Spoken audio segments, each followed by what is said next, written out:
Bonjour à tous les terminales. Avant de démarrer notre séance numéro 5, je voulais faire un point pour que vous compreniez là où on en est et dans quel sens on va. Dans un premier temps, du coup, je voudrais vous expliquer ce qu'on a fait. Ensemble, tous ensemble, nous avons travaillé sur une première partie que vous pouvez organiser comme ceci dans votre classeur, qui comprend 4 séances. La première partie est consacrée à la genèse jusqu'à la représentation d'Hernani, mais aussi à la construction du mythe littéraire d'Hernani. Donc, avec cette première thématique, nous étions sur le lire, écrire et publier. Dans cette partie, on a expliqué les caractéristiques de l'œuvre comme une œuvre théâtrale romantique. D'ailleurs, on a défini ce que c'était qu'un drame romantique. On a montré en quoi ça s'opposait à la tragédie, mais que ça s'inspirait aussi de la tragédie classique en même temps, autant que du mélodrame d'ailleurs. Et on a interrogé les influences et les diverses originalités d'Hugo dans la construction de son œuvre. Ensuite, on a questionné le contexte de l'œuvre, à la fois politique, social et artistique. Et en parallèle, on a découvert les particularités du processus créateur de l'œuvre d'Hernani, puisqu'elle fait l'objet d'une bataille, et que cette bataille a eu des influences ensuite sur l'œuvre en construction. Au-delà de ça, cette bataille et ce qui a entouré l'œuvre a permis de construire un mythe littéraire autour de celle-ci. Là, pour le coup, on s'est concentré sur le écrire et publier, comment la réception d'une œuvre fait qu'elle modifie son écriture. En AP, pour ceux que j'ai pu voir en AP, on a évoqué les influences d'Hugo dans son écrire, et on a particulièrement observé les influences de sa vie personnelle sur Hernani, mais aussi ses influences littéraires.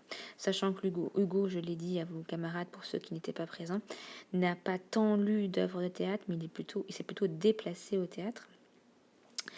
Pour le coup, dans cette séance d'AP, on s'est orienté sur le lire, voir, écrire. Afin que vous vous appropriez bien toute cette partie, je vous ai proposé, en plus de vos synthèses que vous devez faire régulièrement, un sujet de dissertation que j'ai corrigé la semaine dernière. Les retardataires, désolé, mais vos travaux attendront.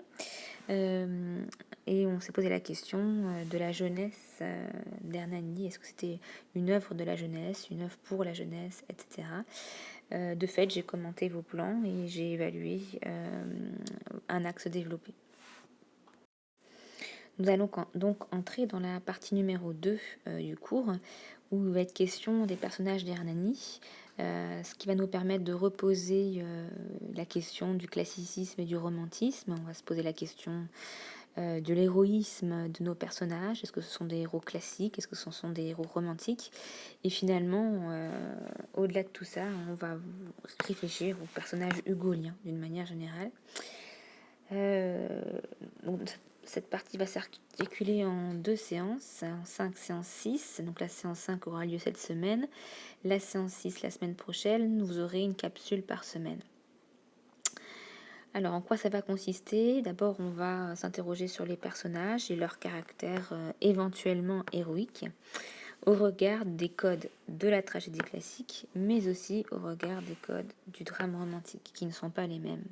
On va d'ailleurs voir que l'héroïsme dépend en réalité de notre échelle de valeurs et de nos références, soit de la tragédie classique, soit du drame romantique. Sur le troisième point, donc ce sera plutôt dans la séance 6, on va s'interroger sur la particularité des personnages hugoliens, qui sont des monstres théâtraux, comme tous les personnages, puisque chaque personnage est un monstre, parce qu'il montre ce qu'il est.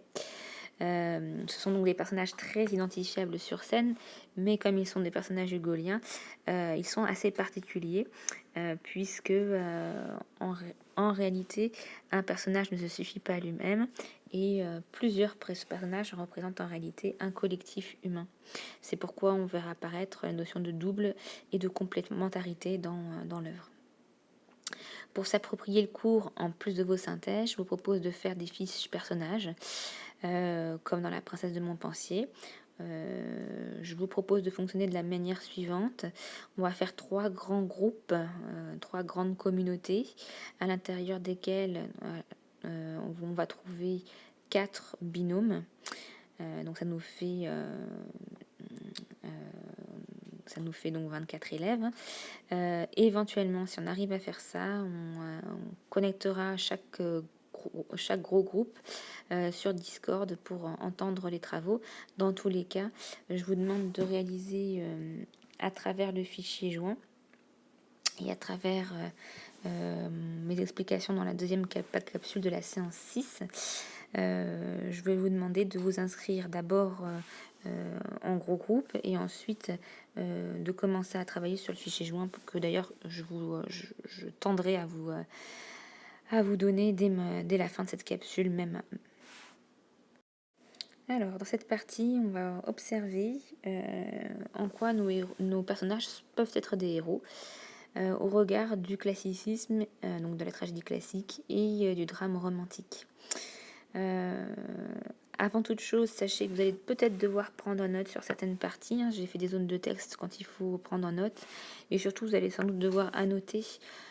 C'est pas très compliqué dans la mesure où si vous êtes perdu, il suffit d'arrêter la capsule pour reprendre. Voilà. Alors, avant de parler de héros, d'héroïsme, etc., il me semble important que vous maîtrisiez du vocabulaire. Avant toute chose, un héros, la première des définitions, c'est que c'est un personnage principal. Donc en gros, tout type de personnage, s'il est au cœur d'une intrigue, peut être un héros. Mais nous, en fait, c'est pas tant cette définition-là qui nous intéresse, c'est ce qui suit après. Un héros, chez nous, en littérature, et ça, dès l'Odyssée d'Homère, se signale par ses exploits. Et puis, un héros, c'est quelqu'un qui sort de la norme, qui a des qualités extraordinaires, soit physiques, soit morales, soit les deux. La littérature a du coup construit des notions connexes. Le héros négatif, c'est-à-dire un personnage principal qui revêt des attitudes qui ne sont pas forcément positives.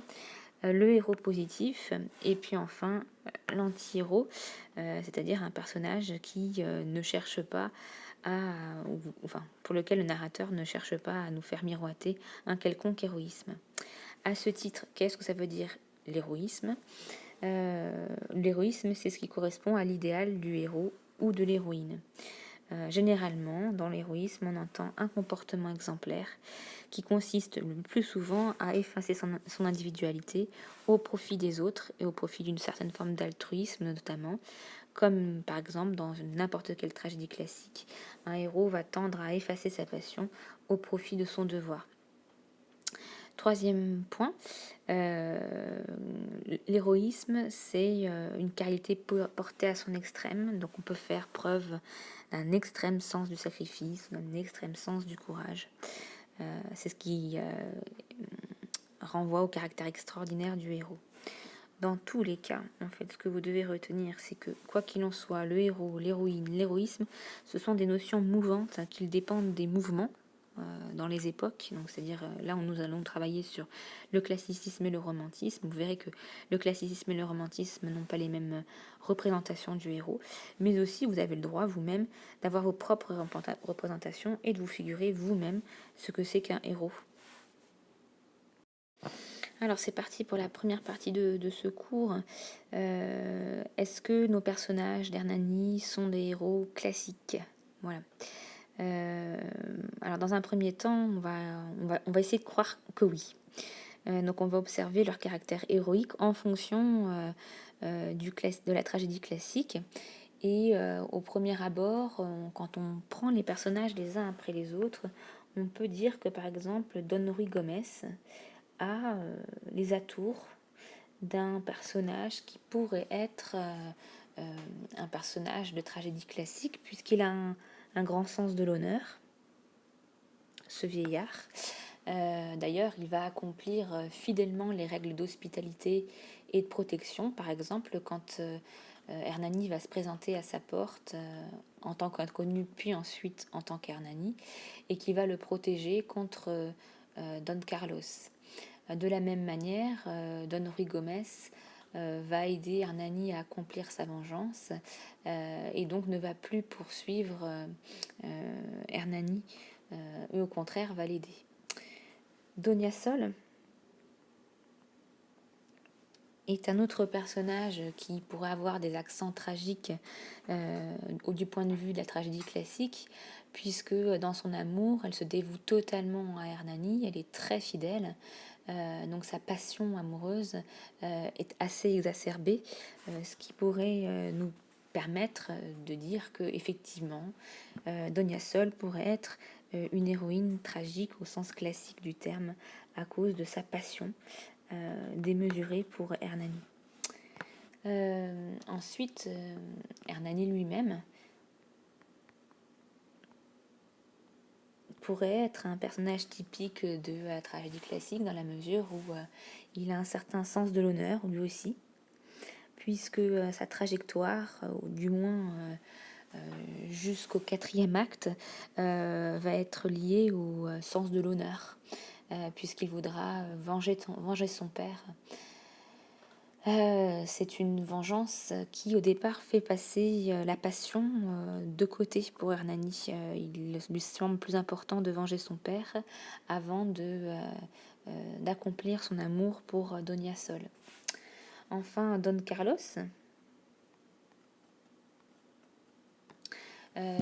pourrait sans doute être un très bon personnage tragique au sens classique du terme, un très bon héros tragique, parce que il représente la figure du bon souverain, notamment à partir de l'acte 4 où il se transforme en empereur, et là on voit la grandeur d'âme du personnage qui fait preuve de clémence, de pardon, voire même qui se transforme en une figure utopique de pouvoir. Donc il représente le bon souverain, le juste souverain.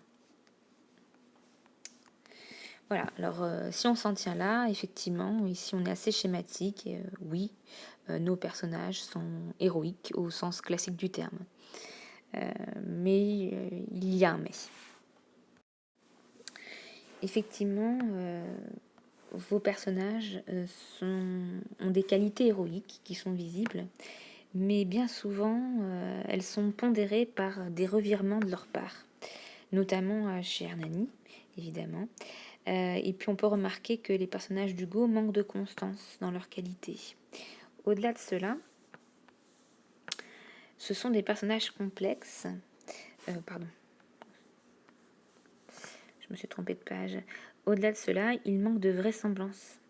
Or, la vraisemblance est une des données importantes de la tragédie classique. Je vais vous faire quelques explications.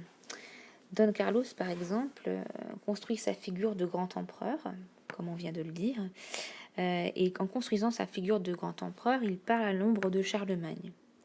Don Ruy Gomez, lui, construit sa figure d'honneur, comme on l'a dit précédemment, en dialoguant avec des ancêtres morts. Or, tout ceci, là, ce rapport au merveilleux, à des spectres, à la mort, etc., n'est absolument pas tragique, parce que pas vraisemblable. Bon, on fera une petite remarque, hein, chez Shakespeare, qui, donc au XVe siècle, est déjà bien à l'avance. Chez Shakespeare, on note que les esprits, les spectres sont déjà omniprésents. Plus fondamentalement, les personnages d'Hernani manquent de cohérence et donc de vraisemblance dans leurs attitudes.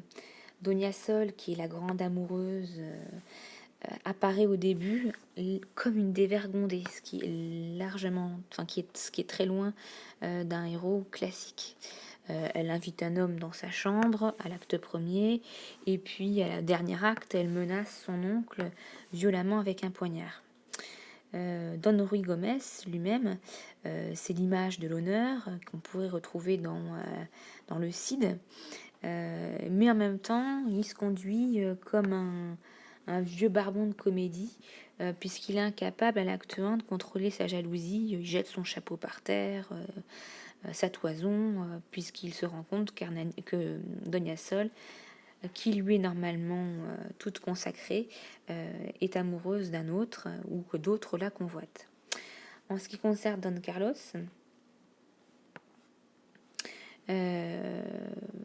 il n'est pas lui-même toujours très royal ou très impérial.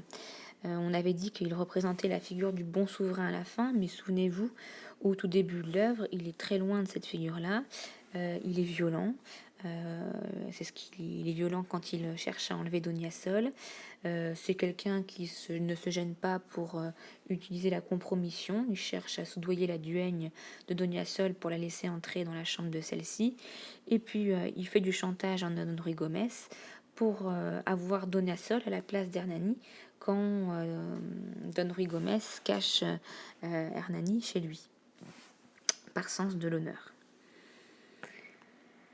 Les personnages manquent aussi de constance et donc de vraisemblance. Effectivement, on vient de le voir, hein, les personnages ont de multiples facettes et changent leur façon d'être.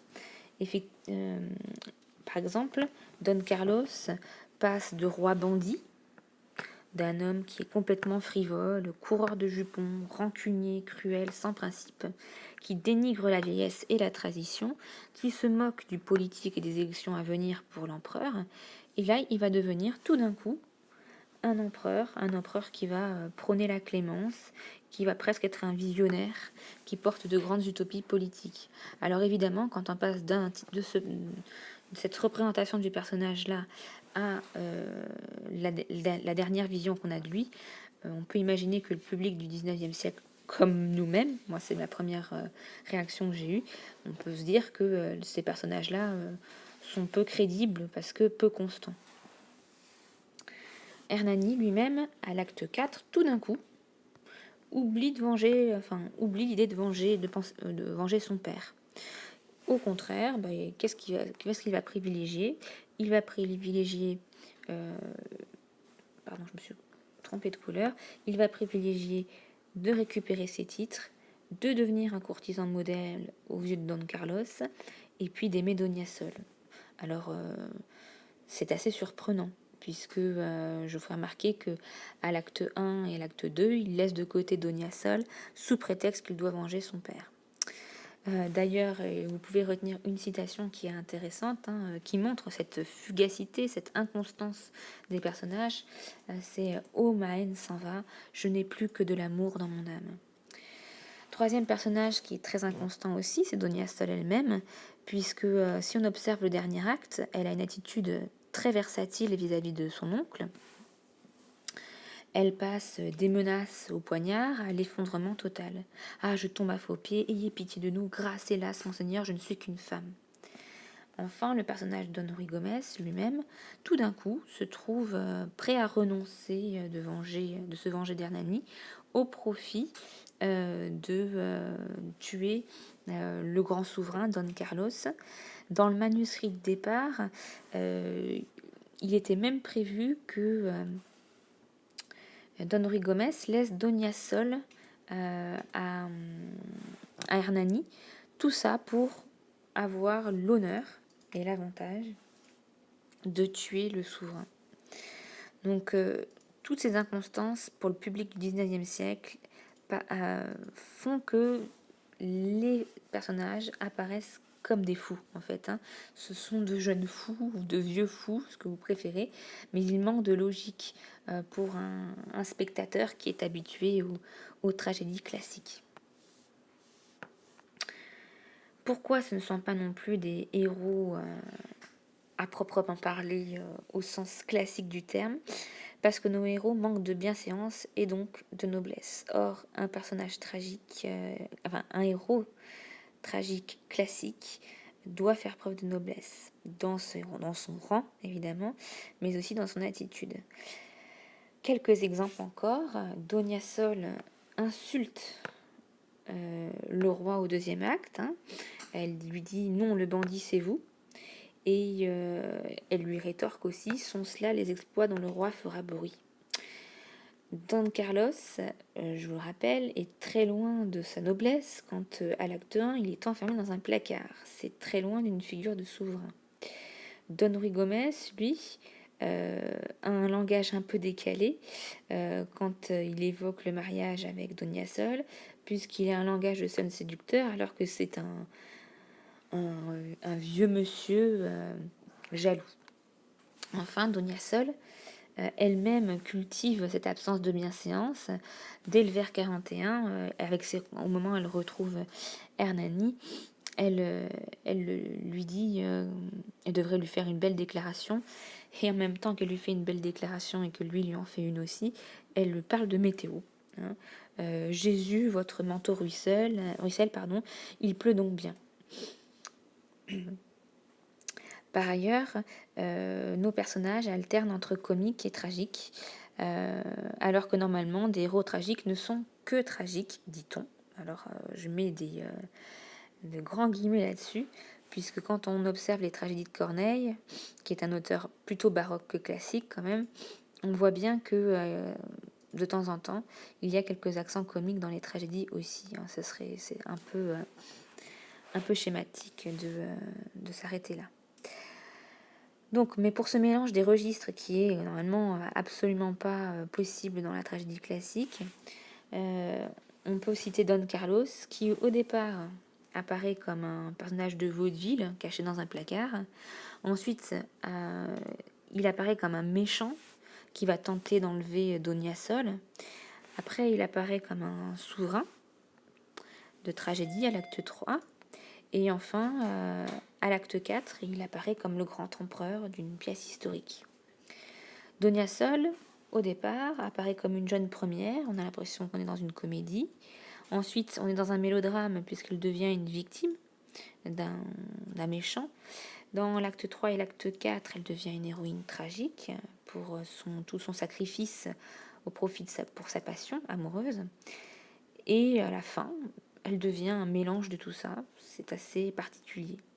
Donc on peut comprendre que le public de l'époque ait trouvé ces personnages assez particuliers et qu'il a eu du mal à s'y retrouver, et que du coup la pièce d'Hernani ait suscité à la fois des remarques désagréables, à la fois du rire, à la fois des parodies, bref, une certaine distance de la part du public.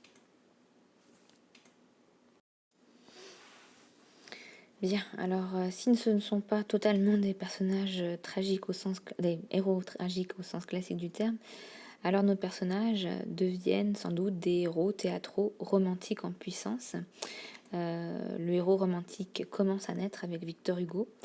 Et de ce fait, le héros romantique, ou les personnages romantiques, sont des personnages étranges. Et ils se savent eux-mêmes étranges.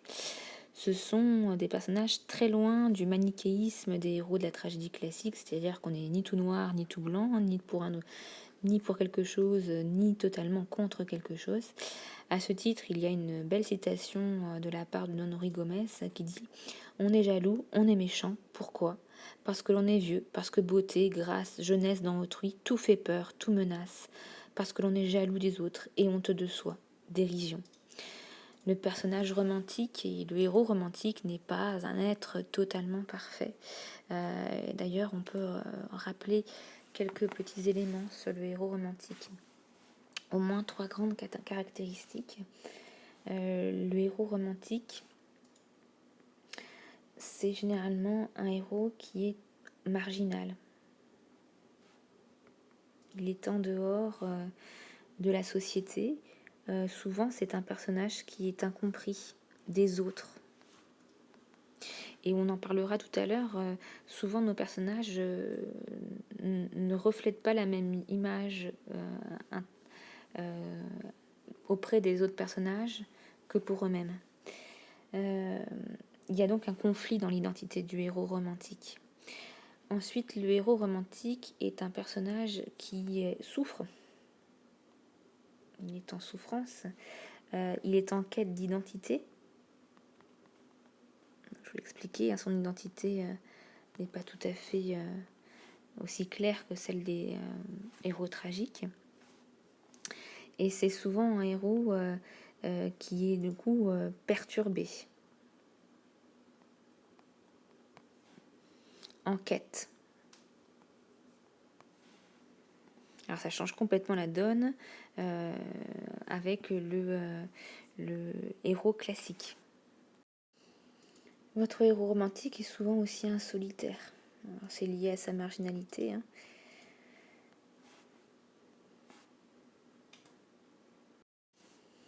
Et puis, ce que vous devez comprendre et ce qui vient pondérer tout ce qu'on vient de dire au sujet de la tragédie classique et de la vision du héros, c'est que chez les romantiques, le héros est en évolution permanente.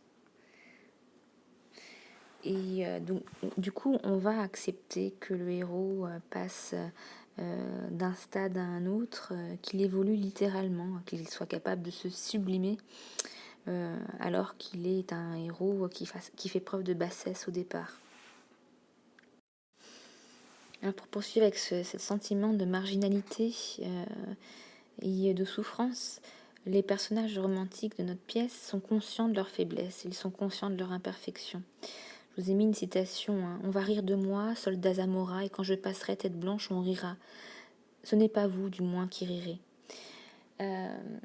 Ici, c'est Don Ruy Gomez qui parle, et il a tout à fait conscience d'être un sujet de risée parce qu'il est vieux. Il se sait risible. Donc il a conscience de sa faiblesse. De la même manière, vous avez une autre citation en dessous, qui est « Il faut que j'en arrive à m'effrayer moi-même ». C'est une citation qui sort de la bouche d'Hernani, preuve que le héros se fait peur lui-même sur son identité, qu'il n'est pas certain de ce qu'il est ou de ce qu'il donne l'apparence d'être, et de comment il évolue.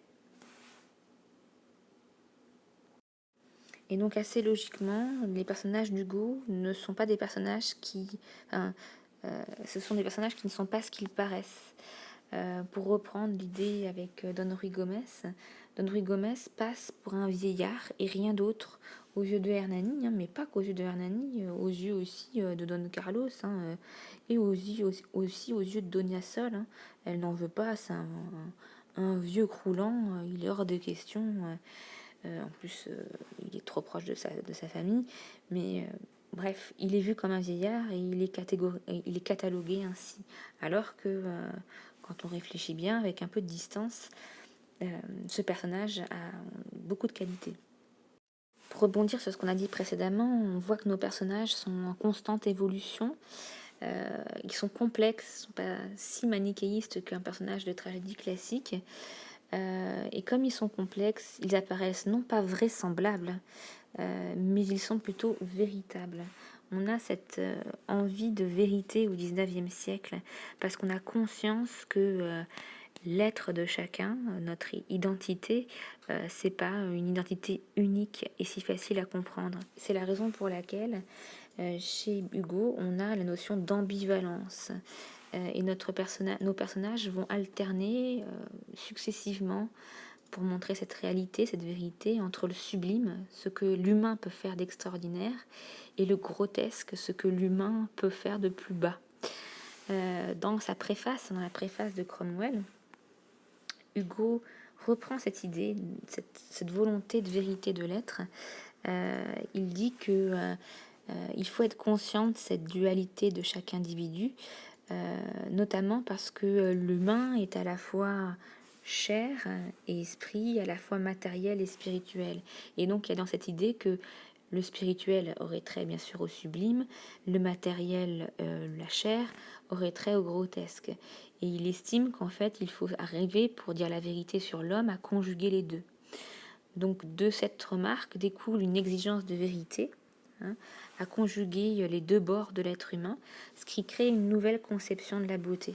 Un peu plus tard, par exemple, des auteurs, des poètes comme Baudelaire diront qu'ils ils transforment la boue en or. Donc il y a vraiment cette idée de mélanger le beau et le laid. Cette idée-là, on peut l'associer à l'idée de carnaval. Alors, je ne sais pas si vous savez ce que c'est qu'un carnaval, c'est là qu'il faut noter, d'accord. On est dans une logique carnavalesque avec Hugo, c'est-à-dire que pendant un carnaval, les petites gens deviennent les rois et inversement, le roi devient moins que rien un bouffon. Il y a une inversion des rôles en fait, on rabaisse ce qui est haut et on élève ce qui est bas. Eh bien, il se passe exactement la même chose dans Hernani. Donc du coup, ça vous pouvez vous le noter, Hernani fonctionne dans une logique carnavalesque, on rabaisse ce qui est haut et on élève ce qui est bas. Pour Victor Hugo, le drame fond les deux principes du sublime et du grotesque. C'est pour ça que je vous ai gardé la citation. Le drame qui fond sous un même souffle le grotesque et le sublime. Ici, fondre est à entendre sous le verbe fondre, évidemment, comme si, en fait, comme un souffleur de verre, Hugo, avec la matière, était capable de faire de la beauté en mélangeant grotesque et sublime. Alors dans cet ordre d'idées, finalement nos personnages qui pouvaient apparaître complètement inconstants, versatiles, peu vraisemblables, eh bien se transforment en quelque chose de proprement romantique, puisque le héros romantique devient une figure de dualité, et même parfois au-delà, une figure d'ambivalence. Donia Sol, par exemple, fait des déclarations effectivement dans l'acte 1, ponctuées de banalité. Mais l'amour, aimer quelqu'un, c'est aussi partager son quotidien. Et donc c'est la raison pour laquelle Victor Hugo fait contrebalance la force de la passion de Donia Sol avec les banalités de la vie. Don Gomez, lui, représente le sublime du pouvoir, mais il représente aussi ce qu'il y a de plus vrai en lui, c'est-à-dire que dès que la jalousie l'empare, ce sublime du pouvoir disparaît pour faire entendre l'aspect ridicule du grand jaloux. Je vous rappelle le moment où il jette son chapeau par terre et sa toison de jalousie. Hernani et Don Carlos, eux aussi, entretiennent un décalage, notamment dans le verbe, et particulièrement autour du terme bandit. Ils se rejoignent l'un et l'autre là-dessus. D'ailleurs, ce terme a été énormément critiqué par la critique de l'époque. Hernani lui-même va dire « Vous viendrez commander ma bande, comme on dit. Vous ne savez pas, moi, je suis un bandit. » D'abord, si on a des oreilles, on entend bien que ma bande, et comme on dit, permet de renvoyer au deuxième vers bandit. Cette réplique est adressée à Donia Sol. Elle est largement provocatrice. Et du coup, ça crée un décalage entre l'amoureux, qui est Hernani, et le brigand qu'il représente. De la même manière, chez Don Carlos, le personnage fait cohabiter deux idées dans un oxymore seigneur-bandit. Pour les gens de l'époque, seigneur et bandit, c'était des choses complètement antithétiques. Et cette remarque a été tout de suite l'objet de sifflets et de rires à l'époque. Donc les héros romantiques, nos personnages sont des héros romantiques. Ils ont une identité fragile, une identité ambivalente. Ce sont des personnages, je pense que vous pourriez l'ajouter, en constante évolution. Ce sont des personnages en quête aussi, mais ça j'en ai assez peu parlé parce que je ne me suis pas posée sur le personnage d'Hernani à proprement parler. Mais Hernani va révéler son identité lui aussi, donc il se cherche, il cherche qui il est. Et au travers de sa quête identitaire, il y a la quête de la vengeance. Dans tous les cas, ces personnages, parce qu'ils sont des personnages romantiques et des héros romantiques, vont manquer de netteté, puisqu'en fait, le propre d'un héros romantique, c'est d'illustrer ce que c'est que l'humain, dans toute sa beauté. Et donc, du coup, ils n'auront pas des contours aussi nets qu'un personnage de tragédie classique. C'est la raison pour laquelle ces personnages, à l'époque, au début du 19e siècle, l'époque à laquelle écrit Victor Hugo, ont pu créer un inconfort chez le public et ont suscité le rire et la très vive critique, évidemment. La prochaine fois, quand on se verra, on travaillera sur les particularités des personnages hugoliens, parce qu'au-delà d'être romantiques, en fait, on a des personnages qui sont typiquement hugoliens. On continuera de creuser dans ce sens-là.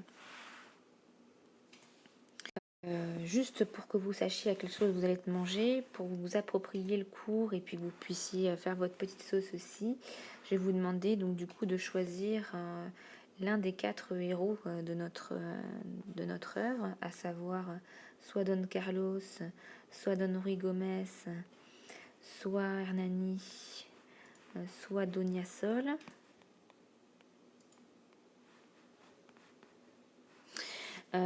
Pour que vous m'en fassiez des fiches personnages. Donc je vais vous mettre le lien très rapidement d'un formulaire d'inscription.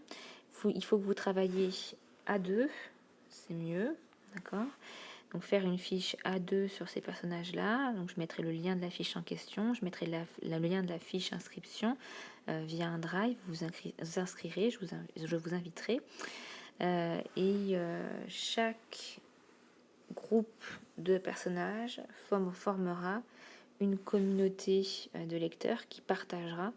Alors au départ à l'écrit, et nous verrons si nous pouvons le faire à l'oral en se connectant sur une plateforme pour le faire. Voilà, donc normalement ça nous ferait 3 grands groupes dans lesquels se trouveraient 4 groupes de 2, ce qui nous amène au nombre exact d'élèves dans la classe.